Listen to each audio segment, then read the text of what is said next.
Right. Ladies and gentlemen, good morning. Signore e signori, buon pomeriggio. We are absolutely delighted to have you here and absolutely excited to be able to host this online event. So thank you so much for joining us today.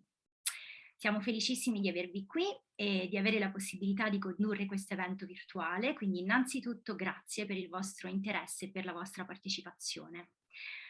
This event is conceived as a space of encounter amongst professional photographers, those who love photography, academics, students, or simply anyone who is interested in the ability to create emotions, to tell stories, and document experiences through the medium of a camera. And it is because today we are going to address themes of detachment, aging, and affective bonds between people and places through the work of Deanna Dikeman, who is going to speak about the special collection, Living and Waving. Dunque, questo evento è stato concepito come un'arena di incontro tra fotografi professionisti, fotoamatori, accademici, studenti o semplicemente chiunque sia interessato all'abilità di generare emozioni, raccontare storie e documentare esperienze attraverso lo strumento di una camera.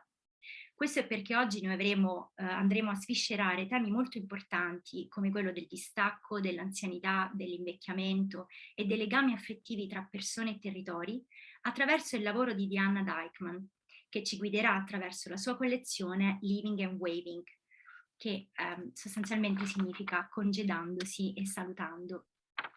So Deanna, it's an honor for me to be able to interact with you today.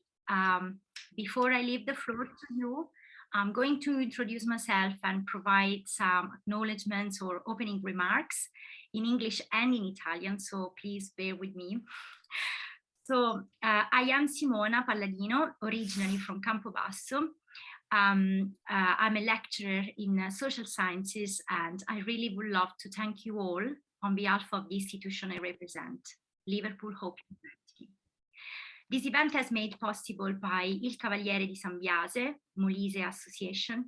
In particular, I would love to thank Antonella Struzzolino for involving me, much appreciated. This is because the association Il Cavaliere di San Biase has been actively involved in organizing and curating the exhibition Living and Waving, hosted by la Fondazione Molise Cultura in Campobasso, that will open today and that will be on until the 6th of March. Dunque io mi presento, sono Simona Palladino e sono originaria di Campobasso, orgogliosamente molisana e docente di scienze sociali presso la Liverpool Hope University. Questo evento è stato reso possibile grazie all'associazione di promozione sociale Il Cavaliere di San Biase e ringrazio personalmente la presidente dell'associazione Antonella Struzzolino per avermi coinvolta e per aver riposto fiducia in me. Apprezzo molto. Questo è perché l'associazione di promozione sociale Il Cavaliere di San Biase ha organizzato e curato la mostra Living and Waving, che avrà luogo presso i bellissimi locali della Fondazione Molise Cultura da domani 20 febbraio fino al 6 marzo.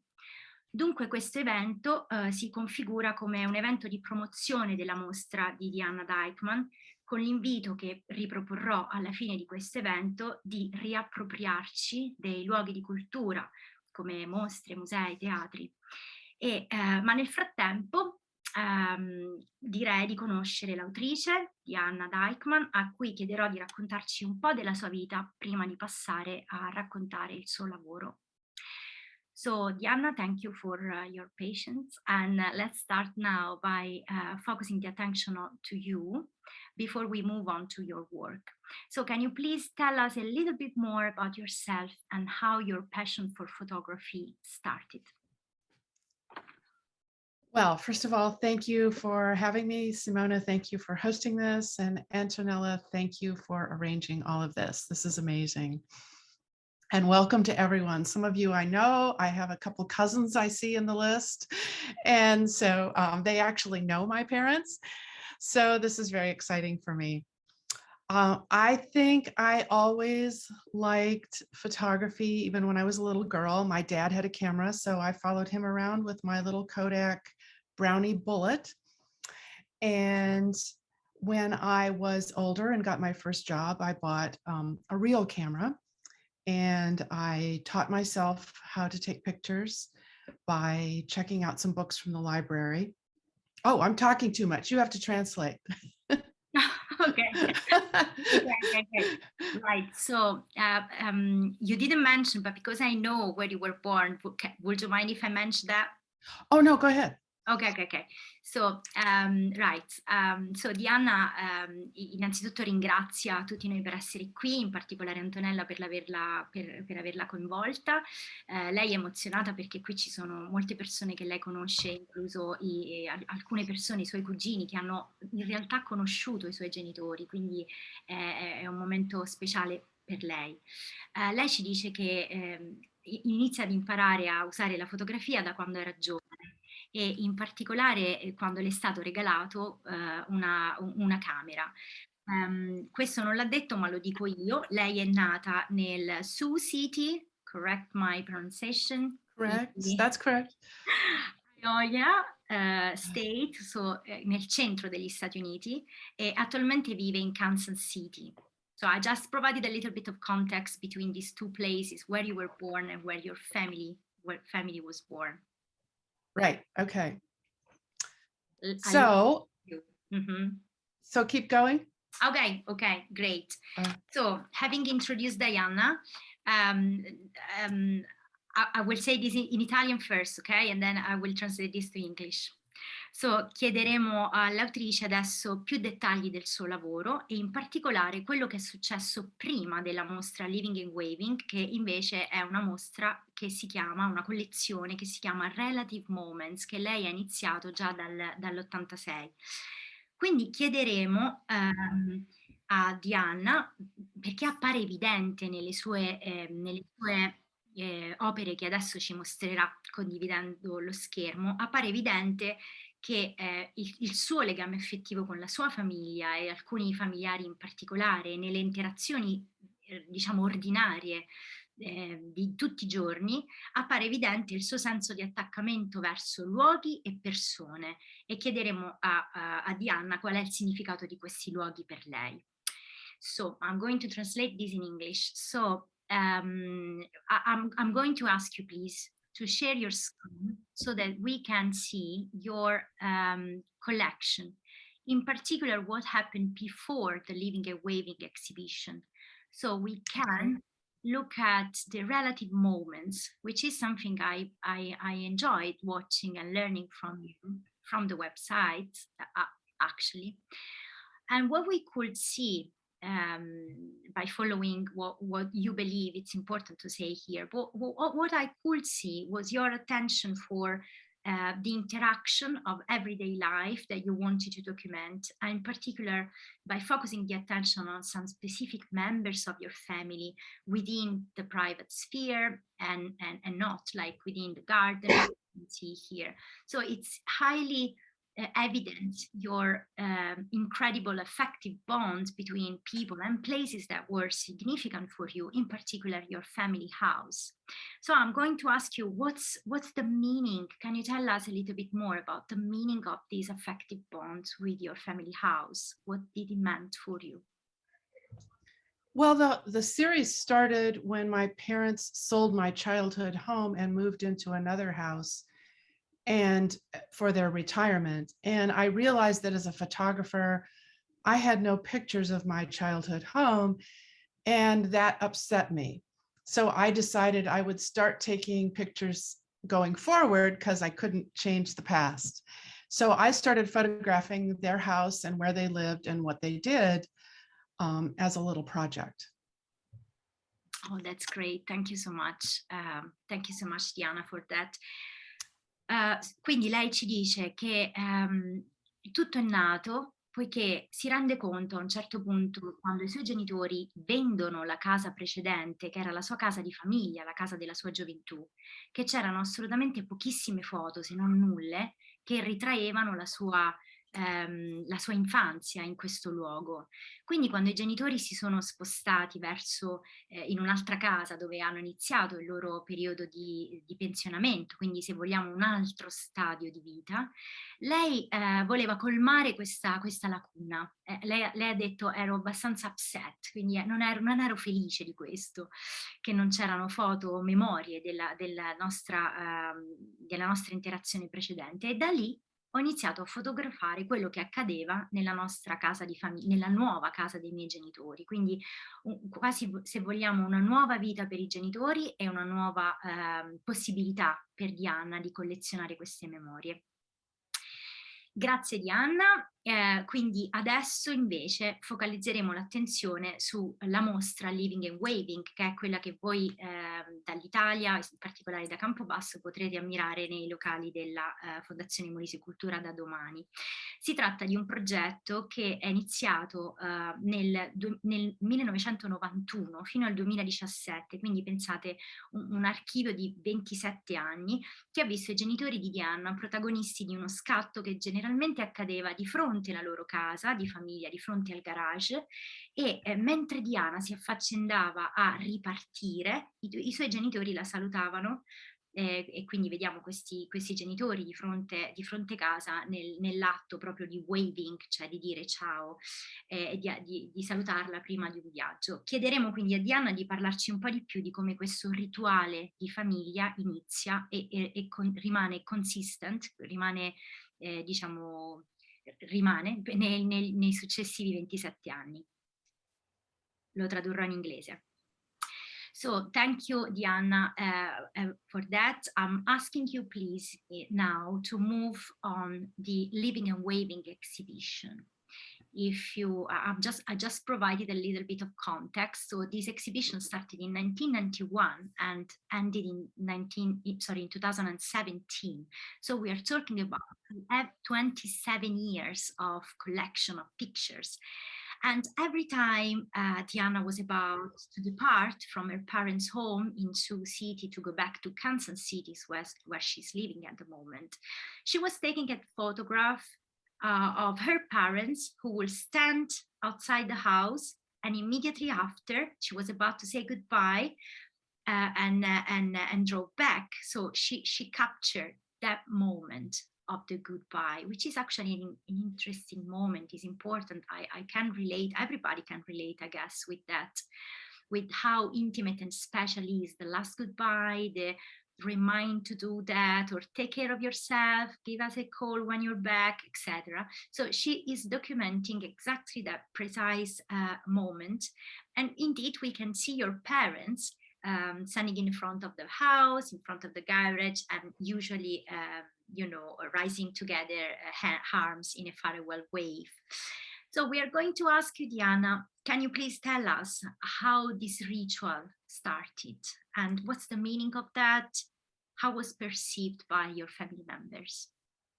Yes, I wanted to say, if anyone's looking at my website later and they want to see more of these pictures, there's a place to click down here. So this is just all on the internet, and it's my photos. If you want to.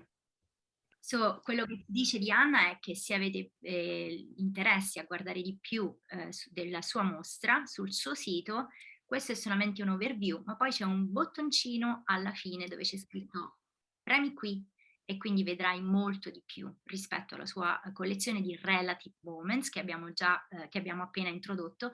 Adesso ci muoviamo su Living and Waving, che è quella che voi potrete vedere alla Fondazione Molise Cultura. Deanna, Yes, so I was taking these pictures of my family, and I was not really doing this project, but one day when I was leaving, I had color film in my camera, and my mom came running out to the edge of the driveway and took this picture, and it was so pretty. I mean, she has a pink blouse and blue shorts and green grass, a red house and blue sky, and I took a picture for fun. Do you want to translate that? So Deanna is saying everything started with this picture. As you can see in this picture, that was the beginning of. Oh, I'm sorry. No, I knew this was going to happen. Sorry. Diana ci ha appena detto, questa è la prima foto dalla quale è iniziato la sua collezione Living and Waving. Lei stava facendo un altro tipo di progetto, quindi non era iniziato il tutto con l'intenzione di rendere questo un progetto. Questa è la prima foto che ritrae la mamma in un bellissimo sorriso con questi vestiti colorati, il cielo era blu, quindi questo era un momento di felicità. E per caso, for fun, she said, quindi per divertimento ha iniziato questo progetto e adesso ci racconterà qualcosa in più. Yes, Diana, the floor is yours. So I took another picture. I think it was a year later, and I think I didn't take one for 2 years. Yeah, there's 1994, and so I took another one just because I was doing this other project. And after 17 years, I started seeing what I had done, and I was taking these pictures not to show this project, but just because I felt sad. And they were part of the other project. Ok, quindi dopo aver visto quella prima foto, l'anno successivo fa questa seconda foto e solamente dopo 17 anni si rende conto di quello che aveva generato ogni volta che lasciava la casa dei genitori e che partiva per un lungo viaggio. Quindi questo progetto nasce in maniera del tutto intenzionale. Non c'era la volontà di crearne un progetto latere, ma questa cosa è nata semplicemente pensate, dopo 17 anni in cui lei si rende conto che stava diventando un archivio di momenti di saluto. Thank you, Diana. So when I discovered this project was actually quite a bit later. It was more in 2009, so it'd been 17 years. And then I pulled it all together, and I ended up with the moment. At some point, I realized I was kind of taking pictures, and I was sad when I left. And I thought, they're getting older. What if something happens to one of them? This will be the last picture I ever take of them. And then finally that moment happened. And I'll let you translate that, and I will skip ahead to that picture. Yeah, perfect, great, thank you.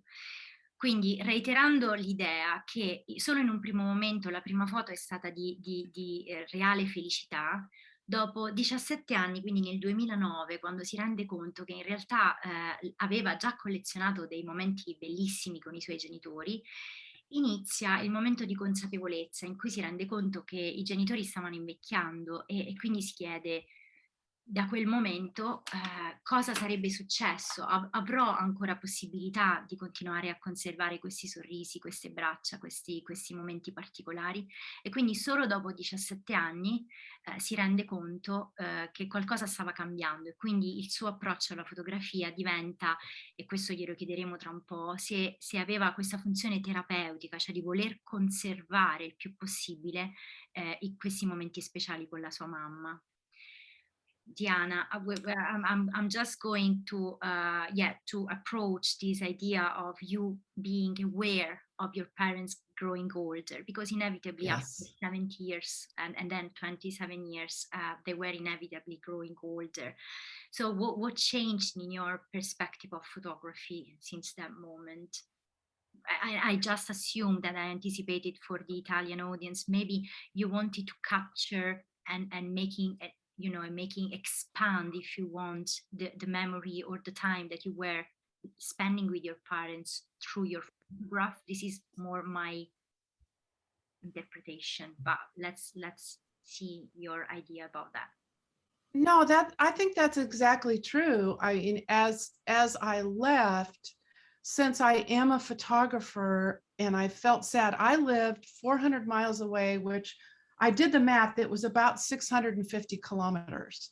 So I was a long ways away, and I was so sad. And one thing you can do when, as an artist or a photographer, is you can go to your artwork, and so I went to my camera and I took a picture to help me feel better and to make that moment of leaving easier.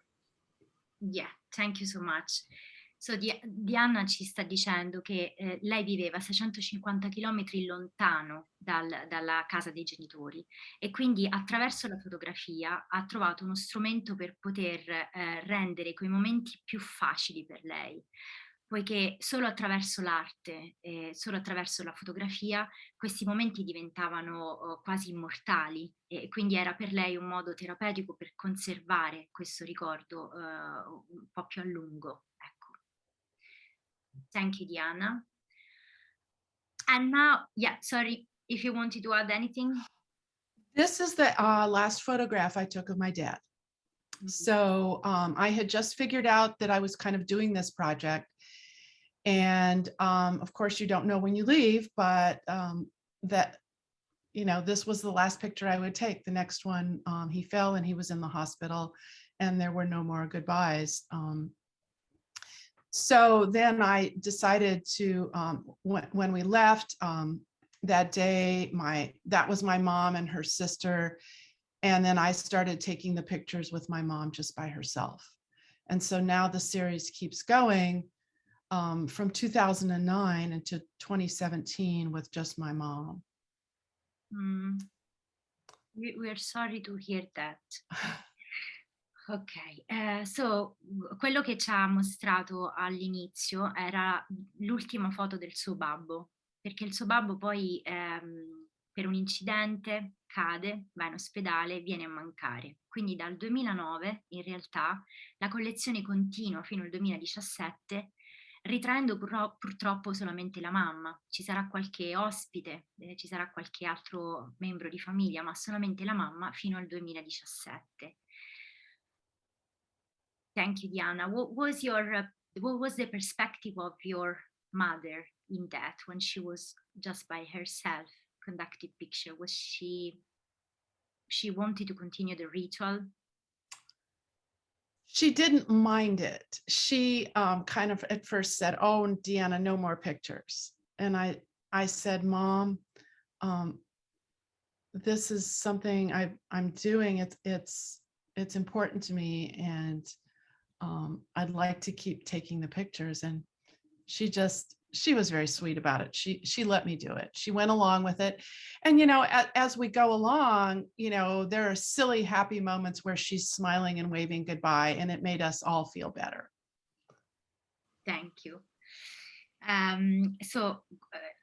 All'inizio la madre era un po' riluttante nel continuare questa collezione. La madre all'inizio aveva detto no, basta Diana, non più picture, non più fotografie da questo momento in poi. Però Diana le ha spiegato che quei momenti erano importanti per lei e che quindi le facevano sentire meglio e quindi la mamma ha accettato e la collezione è continuata. Fino al 2017 appunto. E poi Diana aggiunge, quei momenti non erano più tristi perché in ogni occasione c'era un momento per un sorriso o uno scherzo e quindi abbiamo continuato. Thank you, Diana. And I'm going to focus the attention now also on these two parallel narratives that we have got here in your works, because in some particular pictures more than others, we can see also some turning points of your life, because we can see the wedding ring, we can see your baby son, then became a teenager. So there are two parallel narratives. On the one hand, we are obviously witnessing your parents growing older, and on the other hand, we can see the progress of your life. So yeah, moreover, there we go. We can see your son here becoming a teenager in this case. And what I perceived was built, at least unconsciously at the very beginning, as a private photo album, then became something that is documenting several people's life, and life spectrum, like what happened during the life of many people together. So I'm going to ask you what happened when there was this turning point. A private family photo album became instead something public, open to the wider fruition. What do you think about that? Do you want me to answer that or do you want to translate the question? I'm going to translate the question, so yeah. Okay. Quindi abbiamo chiesto a Deanna, innanzitutto abbiamo notato che ci sono due parallele narrative in queste fotografie, perché da un lato abbiamo i suoi genitori come protagonisti delle foto che invecchiano e inevitabilmente vediamo il loro corso di vita, ma nello stesso tempo vediamo anche i progressi della storia di vita di Deanna, vediamo il suo, in alcune foto più che in altre, vedete sono solamente dei dettagli, ecco, in alcuni momenti vediamo il suo anello di matrimonio, vediamo il suo bambino che è piccolino, poi diventa un giovanotto e così ci siamo chiesti da quello che sembra essere un album fotografico privato, invece adesso diventa un qualcosa di pubblico aperto alla fruizione di molti, quindi qualcosa di aperto alla fruizione collettiva. Quindi cosa Deanna pensa rispetto a questo? I think I didn't realize the whole story I was showing while I was doing it.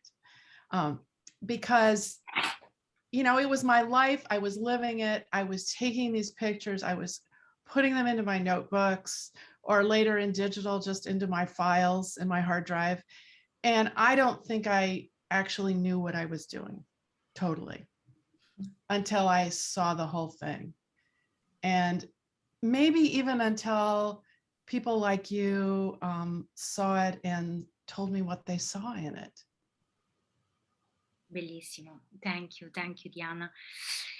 Diana ci dice, non credo di aver realizzato cosa stavo facendo per tanti anni, perché scattavo queste foto, le mettevo negli hard disk e quindi diventavano parte della mia collezione, ma non ho mai pensato che queste potessero diventare patrimonio pubblico collettivo fin quando persone come noi, lei si riferisce a me in questo momento, ma a un'audience più ampia, fin quando persone altre non le comunicano cosa vedono in queste foto.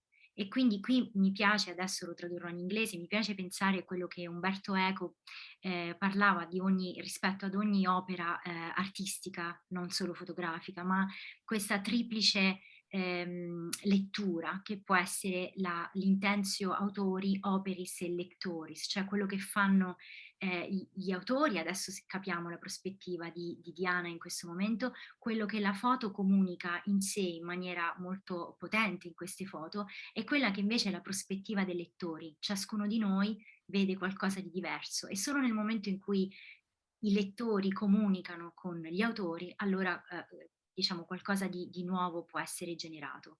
Traduco questo in inglese.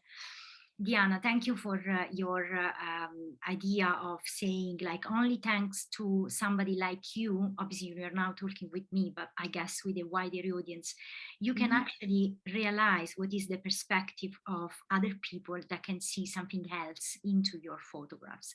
So I was like trying to provide an academic framework to it, and there is Umberto Eco that about the interaction between intentio autoris, which might be translated as the intention of the author, intention of the operis, which is the intention of the photograph itself, because they speak in an exhibition by themselves in a very powerful way, in your case, and also the intention of people who are reading your artistic creation. Yes. And they have got something else. So only when these autoris and operis autoris and lectoris can be together in events like this one, there might be something better, like there might be some new ideas generated out of it that reinforce your intention or not.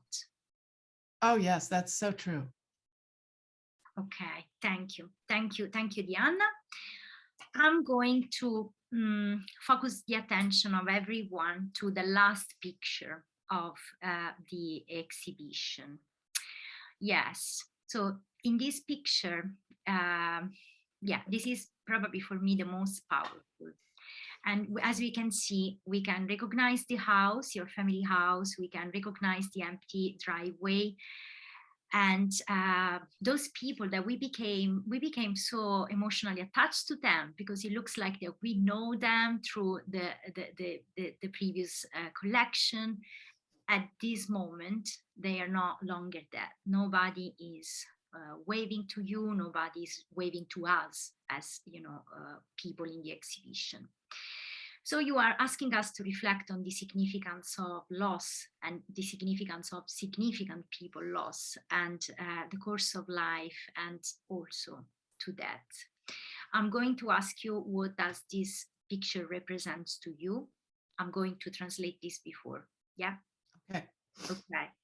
Quindi questa è l'ultima foto della mostra. Purtroppo in questa foto, che è abbastanza provante, perché quello che vediamo è la casa di famiglia dei genitori di Anna, però i genitori ai quali forse noi ci eravamo un po' affezionati, perché abbiamo seguito la loro storia negli ultimi 27 anni, quindi un posto che anche a noi è familiare, in questa foto i genitori non ci sono più. E quindi non c'è nessuno che saluta Diana e non c'è nessuno che saluta noi come spettatori della mostra. Quindi Diana qui ci invita a riflettere invece sul significato della perdita di persone importanti, sull'irrevocabile trascorrere del tempo e sulla morte. Quindi io le chiedo cosa questa foto rappresenti per lei. Diana, the floor is yours. Yes, this was a very hard picture for me to take, and it was in October, so there are some leaves falling off the trees. It's just starting to be autumn, and it'll be winter soon, so there's kind of the symbolism of the year, of the end of the year.